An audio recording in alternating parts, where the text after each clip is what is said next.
Suzuki India का माहौलियाती आलूदगी के खात्मे के लिए बड़ा इकदाम। गाय के गोबर से हासिल शुदा बायोगैस से चलने वाली गाड़ियां बनाने का ऐलान। तफसीलात के मुताबिक गाड़ियां बनाने वाली जापानी कंपनी ने हालिया बयान में कहा है कि हम न सिर्फ बैटरी से चलने वाली इलेक्ट्रिक गाड़ियां फराम करेंगे बल्कि carbon neutral internal combustion engine वाली गाड़ियां भी बनाएगी जो CNG, बायोगैस और एथनॉल मिक्स्ड ईंधन से चलेंगी।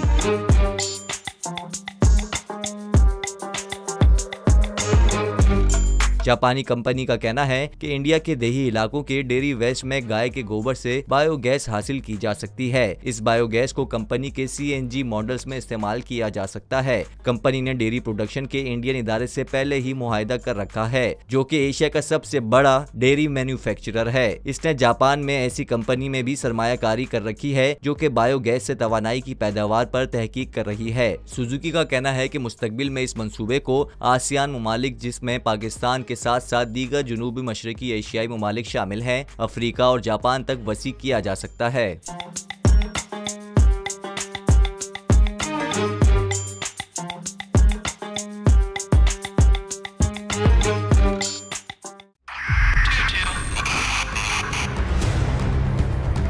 बहुत सारे तोहफे भी देखे गया पाकिस्तान की अवाम को एक तोहफा ये दिया कि अवाम को पता चल गया कि पाकिस्तान का मीडिया क्या है। साल 2022 में सबसे ज्यादा देखे जाने वाला चैनल बोल न्यूज रहा नंबर 1। हमने बहुत सारे शोज और ट्रांसमिशंस की, पूरा साल मुसलसल जदोजहद में निकल गया कि ये वोट ऑफ कॉन्फिडेंस के पीछे कौन लोग थे।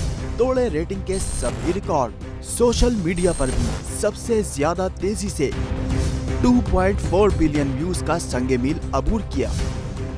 एंकर्स को भी आवाम में सबसे ज्यादा मकबूलियत मिली और सोशल मीडिया पर भी बोल रहा सब पर भारी। सब्सक्राइब करें और बेल दबाएं ताकि कोई खबर रह न जाए।